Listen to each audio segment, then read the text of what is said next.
Hello and welcome back to another episode of More Than Macros with me, Laura, and Alice.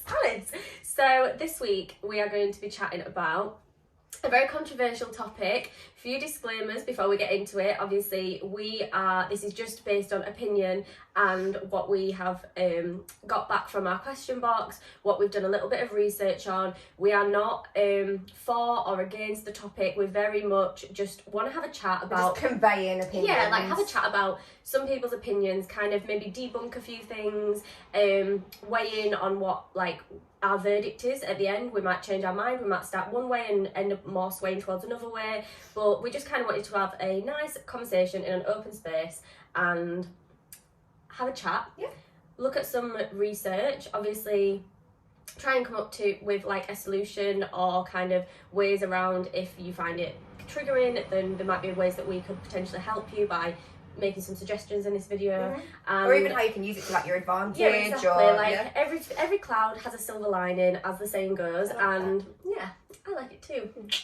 Every cloud obviously has a silver lining, and some people will be mega for this, some people will be mega against, and I think it's obviously important to know that everyone has an opinion, but how you feel is down to you, and the choices that you make day to day in your daily life are going to have an impact on obviously how you perceive the entire world, not just calories on menus and calories in things.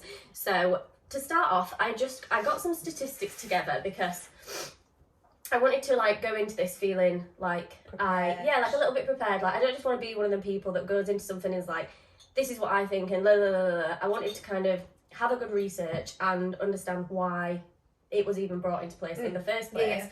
So basically, from what I've researched, this has kind of come off of the back of the COVID-19 pandemic, because with COVID-19, obviously it became very apparent how much obesity was a big factor in people dying from COVID or not. So I don't know if anybody knows who's watching this, but if you had COVID, you were like significantly more at a higher risk chance of either getting really bad symptoms, being hospitalised, or even dying.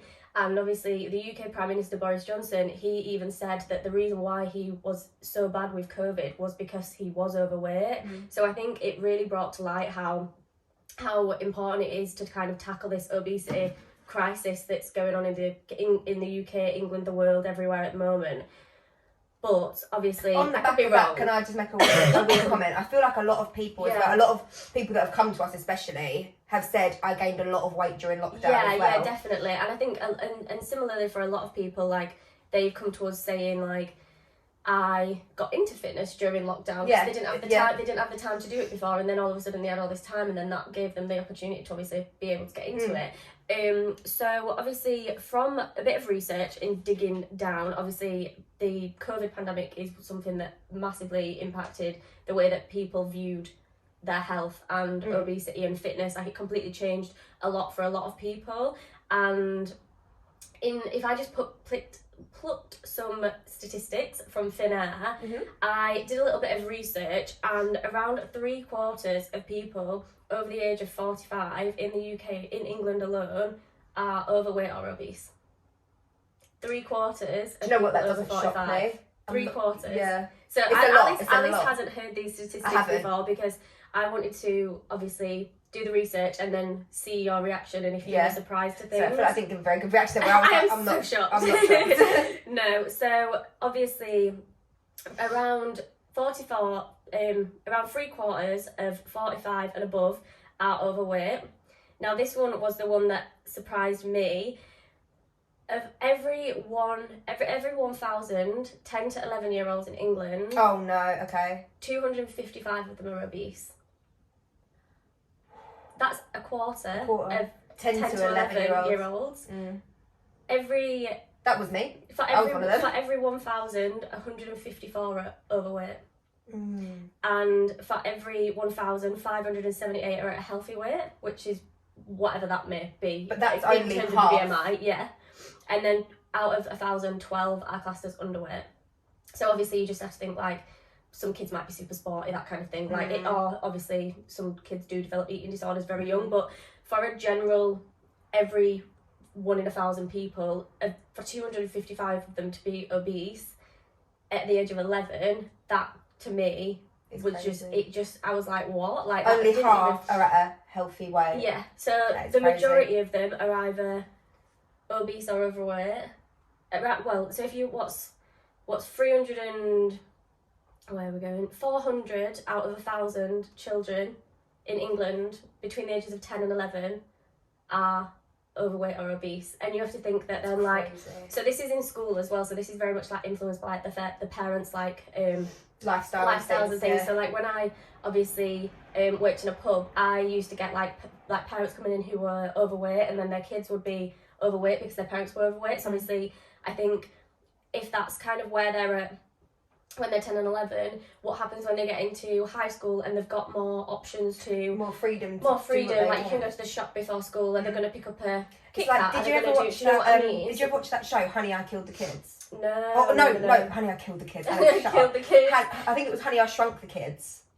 I'm not. It was called something like that. No, I watched a film like Honey, I Killed the Kids or something. It was a series about like based kind based of on like that, yeah. obese or overweight parents and how it was affecting their kids. It was really interesting. It's really old. Absolutely, but I just think like I can completely understand why in like the eyes of the government they would be like, oh my god, like that sounds scary bad, that is scary, and then to obviously come off the back of COVID where it literally mainly killed people who were overweight or obese, and like are we just signing these kids up for an early death? Yeah, exactly. I can see that perspective. I can see obviously why they would be like, oh my god, this needs to be something that we address instantly.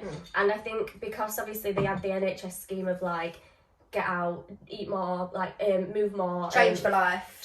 Yeah. So and then obviously like I remember being in school and having lessons about the food plate. So like what like amount of protein I need, what amount of thing I need, but that was it. Like that's all I got. I wanted to touch on this. Like that is literally all I got. I feel like education around food in school is very one dimensional. Like, oh my god, 100%. Have a quarter of your plate with this, half of your plate with this. Yeah, so it's like the plate and it tells you like what to have in like a pie chart. Do you know what I mean? And it's like, is that really it? But anyway, going back to the statistics. Sorry, got on a tangent there. Yeah, I've gone on a tangent. It's going to be a long one, isn't it? I know it is. So essentially, obviously, I then was like, okay, so maybe like there's reasons into why like children are leaving school like this, and then I was thinking, well, obviously, like we said, maybe it's due to lack of education around food, maybe it's to do with parental like influences. But then I did a bit more digging, and when it comes to like the food shop and what people deem as like a suitable food shop, like it's much easier to just get your kid to eat a pizza than it is than it is for you to have a balanced meal, and it's all to do with like convenience. And like you think that like in the last 10 years or 5 years even, it's only now become like a thing where places like Sainsbury's are having like lower calorie pizzas, or like they've got like the Be Good pizza range and stuff. So it's like over time obviously it is changing, but another thing that I noticed was that poverty is directly linked to obesity, and obviously if we think about what's going on, food is cheaper. Yeah, exactly. Or not even that. Like obviously we eat like vegetables and things. Like it can be done, but it's a lot like you have to buy frozen things, and like obviously if you've not kind of got that knowledge that you can buy frozen and you can do this, then you're never going to do it. You're just going to look at a price of an avocado and be like, oh my god, I'm not paying that. When what's that going to do? That's not going to fill me up. I'd much rather for the same price get a bag of frozen chips or whatever. Exactly. And I think it's down to like, and I think at the moment, especially with like the economy and electricity prices going up and gas prices going up and stuff, nobody has the option. Like not a lot of families are going to have that option to like splash out on a bit of vegetables, or do you know what I mean? Like they're not going to be able to do them choices. And I think as well, like eating healthy and eating gluten-free and eating vegan has been kind of glamorized in society. So now it's like a trend, and it's almost made it even more impossible to get good quality food. Have you seen how expensive a gluten-free loaf of bread is compared to a normal loaf? What happens if you're actually celiac and you've got to pay an extra £3 for a loaf of bread? Or like organic I feel like that's food. something that needs to be tackled. Yeah. Is make healthy options more accessible for everyone. Exactly. And I think that's going to tackle obesity. Yeah, exactly. And obviously, so that was kind of like my like background research into obviously what's going on with the obesity like pandemic at the moment, if that's what we're referring to it. I mean, it may as well that's what it's been called in like the media, and obviously why this kind of law has been brought into place. But I think going forward for the next little bit, I think we should like I did a question box on Instagram about other people's opinions and what they thought, and then I thought that we could just have a chat about our feelings about it and some other points that I've got written down here as well. Absolutely. Okay, perfect. So yesterday I put up a box saying calories on menus, what is your opinion? In fact, if you're watching this and you're not in the UK or you're not in England, it's only in England and it's not in Scotland and Wales. If you're watching this and you're not from England, basically what has happened is our government have put in a legislation so that any restaurant or cafe or somewhere that serves food establishment, any food establishment who has more than 250 employees, they have to have their calorie information available on their menu. So as you walk in and you have your menu, the calories are there for each and every dish. So just a bit of background if you're not from England and you're watching this and thinking, what the hell are them? However, can I interject? But I'm sure we'll get into it later. It's only calories. Yeah, it's only calories. There's no macro information or help, like any other thing about it. But I'm sure we're going to be getting into that. My leak in the bathroom. Oh, okay. Sorry, I'm jumping ahead. Jumping a gun. So let's dig into everyone's opinions on the matter. So it was a very, very mixed bag. Oh yeah, my God, I know there's loads of it. Okay. It was a very, very, very mixed bag. A lot of people for it, a lot of people against it. So I'm just going to pick out some kind of things at the, like from the get-go that kind of stuck out to me. One thing was that detailed information isn't readily available to you. It's just the calories. So we'll chat about that now because obviously you've just made that up. Well, you just brought that up as well. Obviously you just brought that up as well. So like, what are your thoughts on that? My thoughts on that are if they're gonna put nutrition information, i.e. calories, on a menu, they need to give the whole picture. Because I feel like if something's 100 calories, it can be 100 calories of pure fats. It can be 100 calories of pure carbs. It can that's not. It's not. If say if you're going out for a pizza, you're going to automatically think, oh, that's 1,000 calories. I won't have that one. I'll have this 800 calorie one. But the macros in that, which is what we should be focusing on slightly more, because calories are literally just a piece of information that tells you like how much energy is in this piece of food. Because what if it's like it's 1,000 calories more, but it's topped with protein? Exactly. You're gonna like instinctively, if you don't have that background knowledge, go for the lower calorie option because you think that's better. Yeah. Calories aren't all equal. Yeah. It's an umbrella term. Yeah, definitely. And I think it goes back to that. I'm quite passionate about that. It goes back to the like the energy and energy out. Like fat loss isn't just a case of being on low calories. It is a case of like making sustainable life choices, and it is a case of obviously like making sure that you're like prioritizing your protein, you're eating a balanced diet, and you're not changing things up too much, which obviously messes with your digestive system. And there's so much more to fat loss than just calories, low calories, because I've had clients before who have been on like 1,800 calories in a fat loss phase because they're not doing the steps and they're not hitting the protein, they're not losing any weight, and they're like, but why not I'm on low calories? And it's like, well, it's not quite, it's not the full how picture. It works. Yeah, exactly. It's just one piece of like the puzzle. Yeah, exactly. So one thing that I did want to chat about though, which kind of swayed my, like, I completely understand that macros, like the macro information should be available. So like, let's say obviously you were to go into a cafe and you were to look at something and obviously the macros there, like for example, if you go into Nando's and you look at the hummus, it's like 800 calories for the hummus and dip. Whereas if you get the halloumi, or it's like 600 calories. But there is kind of ways around it where like if you go into Nando's and you look at that hummus and it's 800 calories, you might think, okay, well I don't know, I'm going to pick two dishes out of thin air, but this dish is 400 calories and this dish is 400 calories.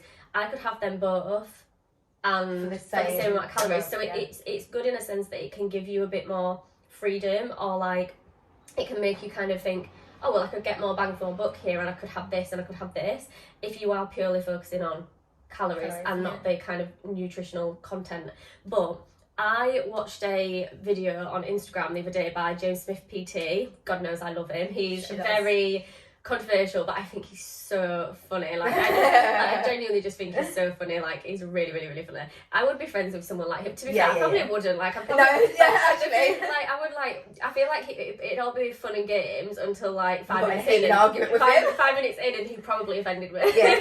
So it's just one of them ones where I'm like, I like it every now and again. I'll dip in and dip out. But he basically said that if you had a leak in your bathroom, you wouldn't start cleaning the leak, the first thing that you would do is stop the leak. Stop the leak, yeah. Making people understand calories is stopping the leak. Making them understand macros is the cleaning. So if you're going to lose fat, for example, obviously we all know Alice lost a lot of fat, albeit not healthily. Not in a great way. But you didn't focus on macros. No, I didn't. You didn't. You focused on calories and you lost the fat. It wasn't healthy. It wasn't... But I did lose But you lost it because calorie deficits work regardless of the nutritional information. If you're going to eat 1,500 calories and you're going to move, you are going to lose it. You might not look as good as someone who eats 1,500 calories and tracks their macros. You might obviously not have as much muscle mass because you're not eating high protein, that kind of thing, but you are going to lose that fat. Can I jump in? Yeah. So I completely agree, 1,000%. I think 100%. But for calories, the starting point. But if you had a leak in your bathroom, calories on menu, you plugged your leak, whatever, you wouldn't then leave the water on the floor. But is it not better to just do it like one step at a time? Oh, absolutely. That's what I mean. But start with that and clean, because we're talking about like the bathroom could be like the bathroom situation could be the course of 6 months. Do you know what I mean? So it's like for the first 2 months you plug the leak. Yeah, and then that's what I mean. I feel like there is another step. Yeah, to this. exactly. Like, I do think calories on menus is a good start. Yeah, but I think there needs to be more in the works to come. Oh yeah, absolutely. And I think with like with you know what like confuses me? It's like places like Starbucks and Costa and McDonald's and Nando's, all of these places that have been around for a long time, they've had their calories on menus anyway and no one kicked off about it. Yeah. Why is it all point. of a sudden that just because more places are putting their nutritional information online that everyone's pissed off? If anything, that goes along with the argument of it potentially being a good thing, because a lot of people will have just gone to certain places that do have the calorie information, but now it gives them more freedom to go to other places, albeit I can see the counter of that, where now they're hyper aware of what calories and everything like that, and that could potentially trigger something that we don't want it to trigger. But in another sense, people that would have only gone to Pizza Express, only gone to Nando's, and now got that freedom to go. When I first started recovering, and I thought, right, I want to take the step to go out to eat, no way would I have gone straight into the deep end and gone to somewhere that didn't have the calorie information out there. No way. Coming from what I came from, no way would I have done that. But if everywhere had the calorie information, you would have felt like you had more options to go elsewhere. Yeah, because I think as well, this is another thing. It's like, I think that from this new kind of like, my kind of thing is that just like obviously the majority of the population in England are either obese or overweight. Something like 60% are obese or overweight. So that is the majority of the people. Unfortunately, that's why this has been brought into place. But I don't think that legislation should be brought into place which compromise other people. So that's like saying, like, well, if you've got some vegetarians around for dinner and you're like, well, I'm gonna make a meat dish and you can either have it or you don't. Yeah. Like I'll bring you around the meat. Yeah, eat around the meat. That's literally exactly like what it's saying. So it's like, that is like, you're basically saying, I'm bringing this in, eat around it. Do you know what I mean? Like it's not tackling the problem. Like, I think it'll help independent restaurants, because I think the people who have eating disorders will obviously be more inclined to go to independent restaurants now, which is great. But I also think it is like saying, this is a meat dish, you're vegetarian, eat around it. Like, it's not fair. You shouldn't have to compromise one group of people for the health of other people. And I think maybe this will kind of motivate the government to kind of hopefully it would maybe motivate them to put more investments into therapy. Like, if you're going out and you're going to that restaurant and like that restaurant, you're finding it triggering to see the numbers, it's not the numbers that it is the numbers that are triggering, but it's how you view the numbers that's triggering. Yeah. It's if you're seeing them numbers and thinking, oh my god, I can't eat that, I've got to eat something else, that's not right. Like, you need to be thinking, okay, why am I finding that triggering? I need help. And if you're already getting help and you know that you find it triggering, for the time being, eat around. Do you know what I mean? Yeah, on that note, I feel like as well, I agree. And I feel like people that are sort of... But I just don't think that one group should be put through hell because of another group, because it benefits the majority. Do you know what I mean? Yeah, because who even knows if it does benefit the majority? Like, we don't know yet. So, well, for example, like, I watched a video of a girlie that she usually, I can't remember what restaurant it was some Italian restaurant or something, and she would go there all the time. It was Rachel Leary. She would go there all the time, and she got this certain like gnocchi dish, and it was like a mozzarella gnocchi or something like that. And mozzarella dishes can be quite high calorie, and people don't realise. Well, she was shocked when she went there for the first time when the calorie information was on there, because it was literally nearing on 2,000 calories. Yeah. And at the bottom of the menu, which is something I want to talk about, it will say adults should have 2,000 calories. So if you don't have any education on things, you're going to think that's my entire day's worth of food in that dish. But that's bad in a sense that, like, that comment, like, about adults needing 2,000 calories is a load of crap anyway. Literally. We will get into that. But that is good for someone who is overweight. If they were to see that and think, flip side. If they were to see that and see, oh my god, that's 2,000 calories. I never knew that. And this is what it says I should around about be eating as a general estimate. Maybe I will get this dish, which is just as nice, but just not that many calories. But then obviously at the same time, like, it depends how often you're eating out. Exactly, that's what I wanted to say as well. Like, if you're eating out, try and make it fit your calories if you want to, but if you don't want to, that's absolutely fine. Like, say it's your birthday, for example, and you want to just, it's my birthday, it's the one day of the year that I get to do what I want, but is that being there going to make people think, I can't enjoy my birthday because I want that? Well, this is another thing. Someone said that so I got a message from a girl saying that on bank holiday weekend she went out to oh goodness, where's her message now? On bank holiday weekend, she went out and she had a few drinks and then went to Five Guys after. Can't find the message, so it's gonna have to be real from head. Yeah. And she went to Five Guys and their calorie information is on the menus now, and she got a milkshake and she had it anyway because she was like, it's bank holiday weekend, I'm enjoying myself, like, I'm with my friends, whatever, everyone else is getting a milkshake, I'm gonna have a milkshake. But that seeing the calories on the menu made her enjoy it less. Yeah. Do you know what I mean? Because then she's like... And a lot of people would have seen that and not had it. Yeah, so there would have been some people that would have seen it and been like, oh, I don't want that now anymore. And there would have been other people that seen it and thought, oh, whatever, I'm literally not bothered. And then there's other people that see it, have it, and then feel guilty after. Do you know what I mean? So I think, but then again, it does boil down to... Which then could potentially lead to restriction and like post. But then I think it does boil down to the way that you view food and your relationship with food, and that's what we need to tackle. The calories in food were always there anyway. The only thing is now we're seeing them. And if you don't like seeing something, I think it might, like, a really good thing that I think it might also do, and I'm hopeful that it will do, is I think, like, the obesity thing, it is a thing. It does need to be tackled. But I think that going out to restaurants, it can be mega high calorie. And we've got clients who go out to restaurants like 3 times a week and then say to us, well, I made it fit my calories, why am I not seeing progress? And it's like, because it's so unpredictable. It's so unpredictable. And I think with like when you said to me that time, imagine, this was Laura's analogy, which was really, really helpful. Imagine, like, when you go to McDonald's, sometimes you'll get some chips and you'll think, oh, go on then. Yeah, like, bring me all the chips, that's a good portion. But sometimes you get some chips and think, cool, what, were they running out today? Yeah, literally. But you'll track it as the same. Yeah. So unless you're consistently eating the same McDonald's fries every day, and one day you're having more, one day you're having less, one day you're having more, one day you're having less, you're always going to be eating different if you're eating out. And I think this is going to, like, massively promote restaurants to potentially, like, think about what they're putting in their food, because, like,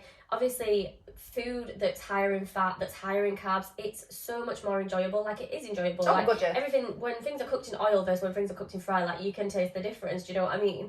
But maybe it'll make restaurants think, oh, well, people are not coming here because the food is so high calorie. Or this dish isn't selling anymore like it used because to. It's so high calorie. So what can we do to make that dish not lose its flavour, not lose its taste, but what can we do to make it so that it's something that people will want to eat again? Because me and Jacob went to a fish and chip restaurant when we went to Hull, to the Deep. We went to see the fishies and we had some fish and chips. Oh my God, you absolute monster. Anyone see the irony in that situation? Well, we've had the seaside, it's what you got to do. We didn't eat the ones from the aquarium, so it's fine. But we went to this fish and chip restaurant, and it had like a QR code where you could scan it. So this was before the calories on menus came in, but they obviously were a bit ahead of the game because they thought, right, okay, fish and chips is something that everyone avoids, because if you're gonna eat fish and chips, you're basically asking to gain about £3 because you're gonna go ham. It's a chippy, for God's sake. Like, you're not gonna get everything's small. fried. Yeah, you're not gonna get, like, you're going to get small, it's probably still going to be like 800 calories. So Side note, not to say that you should never have a chippy. Not to say you shouldn't ever have a chippy, but if you're having a chippy... Just be aware. Just be aware, make that choice, it's fine, you're going to be over your calories for the day. If you're okay with that, it's literally fine. Yeah. But this restaurant obviously thought, oh shit, these calories on menus are coming out, and we're a chippy, this is going to be bad for us. Yeah, 100%. So what they did is they put the QR codes on the menu, and when you scanned the QR code, it came up with like all their calorie information, and me and Jacob were looking at it at first, and we were like, this is not right, like it's not 500 calories for a fish with batter, like that's not right, it's got to be more. But then we were speaking to the waitress about it, and she said that a couple of months ago they'd changed all of their oils and stuff so that it was like a diluted oil, so it's literally taken like all of their fats down by quite a lot, and at the same time they'd changed their batter from being like beer batter to this different kind of batter, and that meant that all the dishes had significantly dropped, and you could tell when you ate the chippy, fish and chips if you're not from England, you could tell when you ate it that it was lighter than when you usually eat one, and it's really like greasy, do you know what I'm like? But you could tell, and I was like, if they've thought that, there's so many other restaurants that are now going to think, like, following that footsteps. What can we do to make eating out more nutritious? Yeah. What can we do to make eating out less high calorie? But still just as enjoyable. And not even that, but then it's going to help the people that don't care about the calories being there, because even still, naturally, the whole population who's eating out are going to be eating out less. Like, they're going to be eating less, they're still going to be going out and doing it, but even when they do it, it's going to be a more quite-unquote healthy, nutritious exactly, experience. Without compromising the dish. Which makes so much sense, obesity. And it's like with, when you go out for a burger and chips example, it's a full-fat burger. The amount of times I've said to Jacob, I wish that they just did like 5% fat burger on the thingy, because like that, or a chicken burger that's not fried, just give a chicken breast burger, and like just stuff like that. I think that I genuinely do think that this kind of legislation of having to have the calories on menus, I do think it will put some people off of ordering food that they want. That isn't obviously ideal, but I do think that it will promote restaurants to potentially figure out a way to make their food lower calorie. Yeah. Which is going to be better, because it means either you can eat more for the same amount of calories, or you can feel more comfortable around the food because you know it's not super high calorie. And at the same time, for the people who don't care about the calories on it, the people who are potentially overweight, who are like, whatever, I'm going to eat it anyway, they're going to be able to just naturally eat less, which is the whole point of the kind of movement, I would say.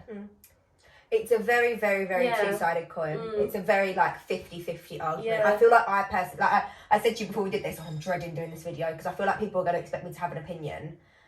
And I don't. I have opinions. I have a positive and I have a negative. But I'm not for it, I'm not against it. I am just, I can see both sides of the argument. And I think as well, like, the only thing that I would say that, like, I'm very much against is like, I'm whatever, have the calories there, I literally don't care. Can understand how it could be off-putting for some people and make them not want to eat that. The only thing that I don't like is when it says serves 2 or serves 3 or serves whatever, because it makes you feel like you can't have it to yourself. Whole thing, yeah. And then I don't like how it says that the adult needs 2,000 calories. Because what that's adult? Wrong. Yeah. Me, you, my elderly nan, your mum, my Jacob, my athletic cousin. Like, who needs 2,000 calories, please? Exactly. And the thing is, I know it says the average adult, but what's an average adult? What is an average adult? Like, if you're looking at the census that's done on, it's done on the majority of like people who work an office job, do whatever, but like, life is changing. Like, you're not thinking that, like, especially for us being online coaches, 5 years ago, people didn't have online coaches. No. Like, online coaching wasn't a thing. Like, going to the gym really wasn't a thing. Like, if you think about the first ever, like, fitness influencers, like Kayla Itsins, like, she's been in the game since, like, I was, like, 15. Like, that's, like, 10 years ago. She was, like, one of the first ever, like, Instagram fitness influencers, her, Grace Beverly, that kind of thing. No one knew anything. Like, when Jacob first started going to the gym, he used to literally just, like, watch YouTube videos. Like, the information wasn't readily available to and people us. that went to the gym were like, oh, fitness freak. Yeah, exactly. Whereas it wasn't a regular now activity. it's such a normal thing for people to go to the gym, and it's such a normal thing for, like, you to coach people who have normal jobs, and like it's almost like, oh, I go to the gym and I have a coach. It's like the two come hand in hand. Yeah. And I think that everyone now is starting to learn more about nutrition and learn more about going to the gym. So that statistic isn't even based on the current population anymore, because the majority of the current population who aren't obviously obese are going to the gym. Or even obese people are still going to the gym. Yeah. So it's like, it's an old statement based on an old population, and people have changed since then. Absolutely. So how can you? But then I also see, like, I just don't think it should be there full stop, because you can't put an amount for everyone. And everyone's so individual. You move so differently every day. Like, that's why intuitive eating is so big, and that's why I'm always like encouraging of my clients. Like, when my clients come to me, I always say to them, you won't be counting calories forever. No. You we're not robots. Like, we're naturally meant to go through the year. Up until summer, you'll probably eat a bit less because it's sunny and you're not as hungry. Through winter, you'll probably eat a bit more because it's Christmas and whatever cold, else. You want comfort. Exactly. So it's like, naturally, as humans, we go through this dip throughout life anyway, of being like a few pounds up, few pounds down, few pounds up, few pounds down, and that's meant to happen. And once you've reached your fitness goals, and if you've goals fat loss, if you goals muscle gain, once you've got to that point, it's 100%. I encourage just cruising for a bit. Absolutely. And then if you feel like you've cruised for a bit and you've eaten too many calories and you're feeling a bit fluffy, go on a diet. Yeah. Like, it's not that. It's like, But it's about getting that education in the first place to be able to intuitively eat correctly, because a lot of people will think intuitive eating, right, I can eat what I want. And you can, but having that education to know, if I'm going to go out and eat what I want and have McDonald's 5 times a day, I'm probably going to gain some weight. And it's not intuitive either, because you're not listening to what your body wants. Your body doesn't want McDonald's. No, your body does want healthy food. Yeah, your body naturally is going to feel better on healthier food. Like, my client Kaylee, she's a coach as well. Oh, I love Kaylee. Yeah, she's lovely. Hi Kaylee. Hi Kaylee, if you're watching. But she did a story yesterday which I found really, really interesting, about like when you go out and someone's like, oh, don't be boring. Like, oh, what do you mean you're not ordering dessert? Like, or you're not having a drink. Yeah. Like, oh, why are you not getting a starter? We're all getting starters. Like, the peer around pressure. Food, and especially if you're then seeing the calories on menus, like, you can literally turn around to someone and be like, well, I'm getting this, and it's 1,500 calories, and I'm making the decision to not have a starter and not have a dessert because my goals are fat loss at the moment, and I'm doing everything that I can to achieve them goals. You're getting this, this, and this, and you're eating 3,000 calories. Like, you wouldn't. Like, that's a way of like educating someone, but you wouldn't even do that anyway, because it's like no one should be pushing any opinion onto anyone. No, do you know what I mean? Like, it's just everyone's got their own goals. Yeah, everyone's got their own like what they want to do. And if like, say for example, if we went out, you were dieting and I wasn't, for example, I wouldn't push on you a dessert. No. And you wouldn't push on me to not have a dessert. It's like when we went to Leeds on Friday and we got frozen yogurt, and I was just like, I just can't be bothered to eat it. I scrambled it all. The entire thing. But like, if you wouldn't have turned around to me and been like, oh my god, Laura, why are you not eating it all? And you wouldn't have turned around to me and been like, you're gonna have all of that. Yeah, you just don't. You're a good human. Let everybody just exist and be happy. Essentially, yes. Just live life. Agreed. I can't remember why I got onto the point about Kaylee, because she made a good point, but then we started talking about the other good points that she made, and now I forgot. So I had a point. The point has been lost. But yeah, I think the main point is that calories on menus are not going to solve, in my opinion, the obesity pandemic, if that's what we're going to call it, because I think that it's not a solution. It may contribute. And this is a good point as well. So America brought this in 2016, and obesity has still rose in America. Yeah. And whilst obviously, like, that was a thing that I got on the points from people as well, like, it's not worked in America. I understand that, but who's to say that, like, if there was 2 parallel universes and that never got brought in, and it got brought in, who's to say that it might have gone up 10%, but it could have gone up 30%. Yeah, like, you're never gonna know. Like, you're never gonna be able to say, like, oh, what's this? Like, this has happened, so it can't have worked. Like, it could have worked.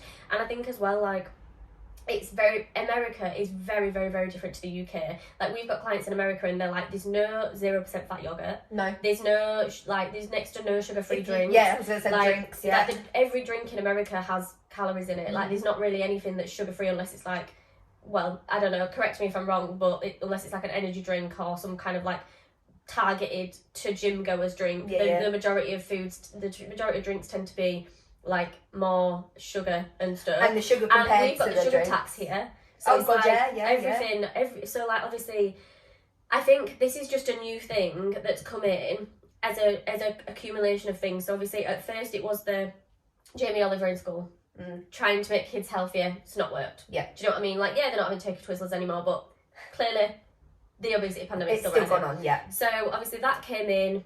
I imagine that from that, and with the fact that school dinners are now absolutely disgusting, that kids are bringing in their own stuff. So they're not only having their school dinner, which is gash, but then the parents are giving them chocolate bars and whatever. To bring in. So they're actually eating probably more now because they're not enjoying the school lunch. So they're eating extra snacks and things, which is, that would just be my stab in the dark at what would be happening. If it is, it isn't, I don't know. But that's what my thought process would be from someone who obviously deals with people who restrict. Essentially, you're restricting what this kid wants. This kid is now going to want even more of what it doesn't have. Because it's deprived of what it Exactly. So obviously that came in, and then sugar tax came in. I remember everyone booting off about sugar tax. Oh my god, my cakes are not going to taste the same. Blah blah blah. Oh my god, what do you mean you've only got Pepsi Max? Like, do you know what I mean? Like everyone booted off about the sugar tax. Obviously that came in. That's not really helped. Obviously then you go into like supermarkets and stuff now. There's a lot more low fat things. So I think supermarkets and restaurants and things are just trying to keep up with the trend. Fitness is more of a trend now. People are more active, people are going to the gym more, people are wanting to change their lifestyles more. And obviously supermarkets, if you have a look at supermarkets, the calories on supermarket products have gradually gone down over the last few years. Like it is happening. It is like they are thinking, how can we make exactly? this And I think better? this is just one of many things that the government are doing to try and tackle it. And you can't argue with the statistics. 63% of the population are overweight, or obese. This is brought in to help the majority, whether it will or not. Who knows? I feel like steps are being taken in attempts. But yeah, like you say, time will tell. Yeah, exactly. And I think but then like you say as well, that on the flip side of that, it's coming in to prevent obesity and help obesity. But what's it doing? But why are we helping the majority? What are we doing about the others? Well, not the minority, but the others that are getting affected by it.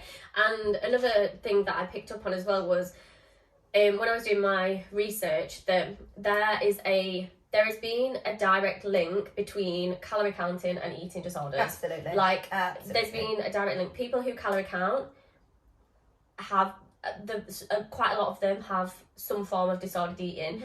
24% of adults have some sort of like disordered eating habits, and I think like calorie counting can be very, very triggering. But who's to say, like, let's just say for example that people are calorie counting because of their eating disorder, or that calorie counting caused their eating disorder. Like, do you know what I mean? Like, did the counting calories cause it, or did they count them because of it? Like, that's, even though there is a direct link, and people with eating disorders do tend to count calories, but why? Do you know what I mean? From an eating disorder perspective, I think that's why I think a lot of people will think that I'm going to be against calories on menus. But I know every eating disorder is different. So calories being on menus for a lot of people may trigger them and may cause their eating disorder to develop or to get worse or something like that. But I do think on the flip side, a lot of people, like I've already said this point, but a lot of people with eating disorders, myself included, calories on menus would be helpful because they now have more freedom to go out with their friends and enjoy things. And you know what it is as well, like, sorry, I literally just talked No, that's fine. But, brain tangent. But when I was restrictive, obviously not in the same sense we do, like we had completely different things. Everyone's eating habits are different. When I was restrictive, if I was going out, even if the calories weren't on the menu, I knew what they were. Yeah. Like, I was pre-planning, I was making sure that I could fit around it. Yeah. If anything, I hope you don't mind me sharing this, but when Alice first went out with me, because the calories weren't on the menu, you actually massively overestimated what the calories were going to be. Yeah. I probably had like a 700 calorie dish that I tracked as 1200. Yeah, if you're already kind of estimating and you've not really got that knowledge, it's like you're going out, you're either avoiding it altogether, or you're going out and you're estimating, or you're going out and you're feeling crap after because you feel like you've eaten more. Like, where's the middle line. Like it's just like it's a very, very, very hard topic. But I think one thing that I will say is obviously I do completely think that just because the majority of the population are overweight or obese, I just don't think that something could come in that directly affects another subgroup without them putting something in to support that subgroup, whether that's being more therapy or like, do you know what I mean? Like, why bring in a legislation but not have the funding to support people with eating disorders and the potential effects of it? Because who's to say, like, we already know the damage that COVID did to people with eating disorders. Who's to say this is not going to do even more damage? And we already know that the system is failing a lot of people, and I think that like not enough people are getting the support that they need because of the long waiting lists, because it's underfunded, and it's so difficult to see that anyway. And I just think like if you can't fund more help for people with eating disorders, why bring in something that is going to potentially trigger it and cause it worse? I agree. Like, I just think that's massive failing from the government. Whether we agree with the calories on menu, whether we agree with the calories on menus or not, I think that it's very like just like one like very. What's the narrow-minded? Yeah. A very one-dimensional thing to do. Not to just be like, well, this is the majority. Who the hell cares about them people? Because at the end of the day, they're the people that do need support, and like everyone needs support, like regardless of what situation you're in.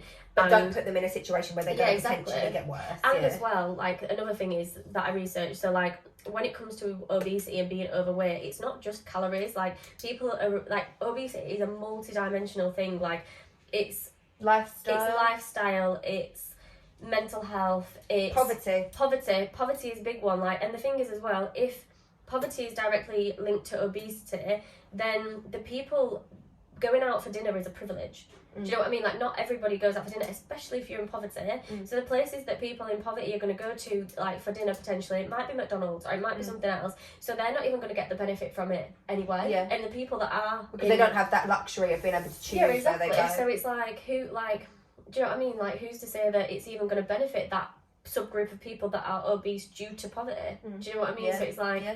Very, very, very... very, very, very unsure on, like we are very, very grey on the matter. We could literally talk about this all how long have we talked about? Like 45 minutes. But like, we could literally talk about this like as much as possible. But I think the be all and end all, where I would kind of stand on it is calories on menus don't teach you anything. Yeah, it stops the leak if you're overweight and then you think, oh, okay, like maybe I should start looking at my calories.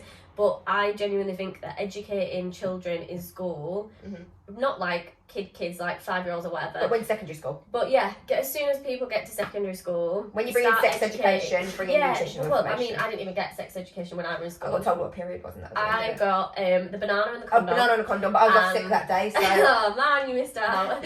I got I think sex education for us was like it was 4 weeks, one lesson every 4 weeks. So we had 4 hours. In one of them, it was talking about like obviously sexually transmitted disease. Another one was talking about I don't even think it wasn't really consent, but it was mainly about like prostitution mainly, or like what sex can, like I don't know what sex can lead to. And then the other one was the banana thing, and I can't remember what the other one was, but it wasn't like a thing. And I didn't get taught how to throw it back in school, you know. No, I'm joking. But it wasn't like a thing. Like they didn't really teach you about it. Like you didn't, like when I was in school, like you didn't learn about like transgender communities or like the LGBT community or anything. Like I don't know if that's different now, but like it wasn't like that when I was in school. No, me neither. And I think that like I remember doing food tech, which was like technology with food, because we had a kitchen at school. Never learned anything about the calories or macros or anything. Oh, like, no. Do you know what I mean? Like what? Like come in and make us a dish, but come in and make us a balanced dish with vegetables and carbs. Yeah. But that's it. And I just think like if it's same with like starting a business. Like I had no idea like how to set up as a sole trader, how to do tax, how to do anything. And I understand obviously learning that in school might put like accountants and things out of pocket, but like not to the sense of like you're qualified to do it, but like a basic like mortgages and things like that. Like a life class. Yeah. Like do you know what I mean? Like a class which teaches you about nutrition and everything like that, and then a class that teaches you about mortgages, and then a class that teaches you about tax and all that kind of stuff. And I genuinely think that that children, teenagers, would benefit from that so much more than calories going on menus, because I just think I and you from experience have all, like, whenever we did like restricted diets in the past, it was a case of eat as little as possible, keep your calories as low as possible, but you never even thought anything about your food. Like, I went back to when I was tracking like really low calories, like 1,200, like before I started like properly understanding nutrition, and I was literally having like 40 grams of protein a day. Because I was eating as little as possible, but I was like trying to like eat things that I still like, so like maybe I'd have like a chocolate bar or whatever, do you know what I mean? Like, rather than just... The thing is, when you think about it as well, God, we need to stop in a minute, but when you think about it as well, so calorie wise, let's take two different examples. Let's take a protein bar, 250 calories, 9 gram of fat, 25 gram of protein, whatever. Let's take a stir fry that you could make for 250 calories. You could have higher protein, lower fats, carbs, whatever. Oh, you could have a Kit Kat. Yeah, or you can have a Kit Kat. What are you going to feel more full on? What are you going to enjoy more? What's going to give you the most nutritional value with like your veggies and your stir fry, your chicken, potentially? But then it's like, if you were to learn about nutrition in school, all the things you'd be learning are fucking wrong. Sorry. All the things you're learning are wrong anyway, because they're going to teach you that 2,000 calories a day is the normal amount to eat. So it's like, what get us in schools. Exactly. Like, what can you do? Because all the legislation stuff is bullshit anyway. Like, the plate is bullshit. Like, 25% protein. Bullshit. Like, 2,000 calories a day. Bullshit. Literally, and I just think what is there that you can? What is there that you can do? True. And you know what it is? I just think, hopefully, fingers crossed, the people who are feeling triggered by the numbers on the menus, hopefully they will be able to get some help. Or the government will bring something in more. Yeah, get some help. The government should hopefully fund more kind of eating disorder foundations and things. Obviously, which as well, like, there is a rise in coaches, and I know that coaches are not like dietitians and whatever, but coaches have the ability to help people with eating disorders. Do you know what I mean? Yeah, exactly. Like, coaches do have that ability, and I just think, even though a lot of people frown on it, whilst that help is not coming from the government, it needs to come from somewhere, and that is why coaches are so important at the moment, because we are filling the gap, because the government are failing, and people do need that help, and luckily, thank God there's someone there to fill the gap. Do you know what I mean? Like, well, people should be I was failed by the system. Yeah. You saved me. That's what I mean. Like, it's like, these are very, like, that's another topic. It's a whole other story, like, should coaches work with people with eating disorders? Like, I know that that's very, like, people think no, people think yes, people think who the hell cares? But, like, there's got to be some kind of thing that's going to help people. And I do think that there's good and there's bad sides to things, but I think hopefully from this coming in that people will get the help that they need. If they find that triggering, they do have the option to go to smaller restaurants, which is not ideal, but until they feel comfortable to go to a restaurant with the calorie information there, then they have got that option, which is great. They should be getting out and enjoying food and stuff, and then as soon as they feel comfortable, maybe ease themselves into it. But and I also hope that obviously restaurants maybe think, oh well, how can I adjust things to suit people? And that's another thing. Like, obviously everyone was like, oh well, they should have a QR code, or they should have 2 menus. Like, if I thought we were going to touch on this. Like, if you went into a restaurant and the QR code was there, the only people that are going to use that are the people that track calories, not the people that actually need to see the calories. And another thing, obviously, with the like 2 menus, if you go into a restaurant, the menus are already on the table.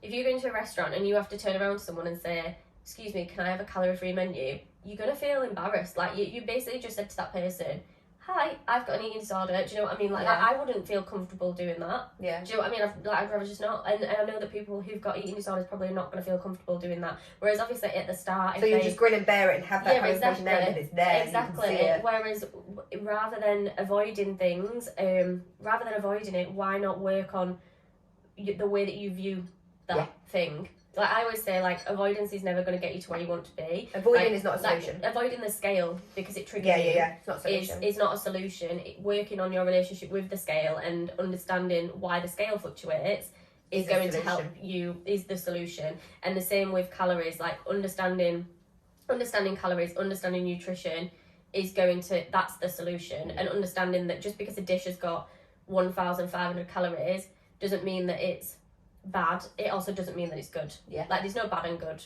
There's not. Which then leads into having other information on the menu as well. But then you think, like, let's say Five Guys, for example, they've got their calorie information on the menu. Oh, in fact, I'll use Fat Hippo. There's this burger place called Fat Hippo. There's one in Sheffield. They've got these burgers, and one of their burgers and fries is 1,700 calories. How many times have we gone to Nando's and been like, oh my god, our Nando's is well high cal? But the nutrition in the Nando's, even though the Nando's is high cal, is better than the burger. But that might cause people who are overweight and don't understand the nutrition to opt for the Fat Hippo, which is like... Which isn't going to be giving them the nutritional benefits of Nando's. Do you know what I mean? So it's like these swings and roundabouts. There's so many swings, there's so many roundabouts, there's so many sides to the story. Like I feel like we could talk all day and we're never going to get to a solution for it, or even when we talk all day, we're not going to get to a solid yes or no. I'm for it or against it. I'm not for it or against it. I think it's got its place, but it also hasn't got its place. And you know what I think it is as well. I think, imagine like it'll get in a year or whatever. And it'll just be a normal thing. Like, it just, like, it's causing such an uproar right now because it is such a big change. But I remember when, like, Costa and Starbucks and McDonald's put their stuff on, like I said earlier, and no one batted an eyelid. You know what? In fact, it probably did better because you go to Costa and you think, oh, Starbucks, oh my god, Starbucks drinks can be a nightmare. And you notice now that Starbucks menus, if you go into a Starbucks, they'll have their menu and it'll show their low-cal range, not their high-cal range. So it'll show their, like, their skinny lattes, skinny mochas. I don't know if you've noticed that, but on their flashboards when you go in, it shows their lower calorie range. So people are inclined to say, oh, can I have a skinny macchiato or whatever? Like, they don't show the like high calorie stuff anymore. So like that might be something that restaurants start doing as well. And I think that like when obviously Starbucks brought in and people were like, oh my god, 700 calories for a frappuccino. Some of these people probably had 3 frappuccinos a day before they even realised that it was like I think. Do you know what I mean? So it's like it does help some people. Obviously it's just a shame that there's a subgroup of people that are that it's going to be affecting in a negative light. But yeah, I feel like we've just gone off on a big tangent. It's been an hour. It's actually been an hour. Yeah. Jesus Christ, we love talking. Oh my god, that's not. And I feel like we've talked and talked. We've given some opinions, but we've got nowhere. No, we've got nowhere. But we knew that when we came into it because we were like, so torn. We're very neutral. Yeah, like not even neutral. It like doesn't have an effect on me. I apologise that it has an effect on other people. Personally, and I sympathise. I'm happy for my own self that they're there. I couldn't because it helps because we tend to track at the moment, especially like I'm cutting, bulking. Like it helps me at the moment, but I can see how it can not help people. Yeah. But then, do I not care because I would know how to estimate it anyway? Well, exactly. Yeah, we can estimate it very easily anyway. So it didn't really make a difference to me because if I'm going out, I know what's on my plate. Yeah. And that's but that brings it back to people should be educated to know that as well. And you know what it is like? There's that argument of like it goes out and it forces you to not get what you want. Like, I think if you've got goals, sometimes you have to make a small sacrifice. Like if you're going, I'm not saying you shouldn't get what you want, but there's like you go to a restaurant and there's 10 different options. There's always going to be at least 3 options that you want. Yeah. Why not go for the lower calorie one and think, oh, well, when I'm not dieting, I'll come back and I'll get the higher calorie one. You're not being restrictive. It's not forever. It's a short-term thing. You're not going to be dieting forever. It's just like I always say that to my clients. Like it's very short-term. It's not that you can't have it. It's just if you do have it, it might put you back a week, and then you're gonna be dieting another week. And we know that you want to reverse, etc., etc., etc. So why not this time? Because you do like 3 options. Let's opt for the lower calorie one. Next time when you go back, you can go for the higher calorie one, or do whatever you want. It's your choice, so long as you're accountable. Essentially. But yeah, I feel like that's everything covered. Yes. That was a big one. hopefully we didn't offend anybody. This is like, it is a very, very scary topic to talk on, because this is all based on just our, like, airing our thoughts. Like, we're not right, we're not wrong. No, like, exactly. There's not, very much so. there's not like a clear There way isn't of a doing right or things. wrong. Yeah, there's not a right or wrong. Like, anti-dieters will be like, oh my god, it's so wrong, but who's to say it's wrong or right? I suppose we won't know until a few years' time if it has helped or or what it's done, which is scary. But we all got the COVID jab and we didn't know what that'd do. Very true. Swings and roundabouts, but we will end it there. I'm busting for a wee. Oh my god, are you actually? I am, yeah. Yeah, we'll end it there. Thank you so much for watching. If you have obviously made it to the end, it's been... If you've made it to the end, like, props to you. Yeah, hats off Props to you, because I couldn't be dealing with us being, what's it called, undecisive for an hour. Yeah, literally. Yeah. But yeah, thank you so much for watching. We have no idea what the next one's going to be about. Do you have any clue? No, we'll roll with it. We'll think about it through the course of the week. Stay tuned to find out. Stay tuned to find out. Mwah. Oh.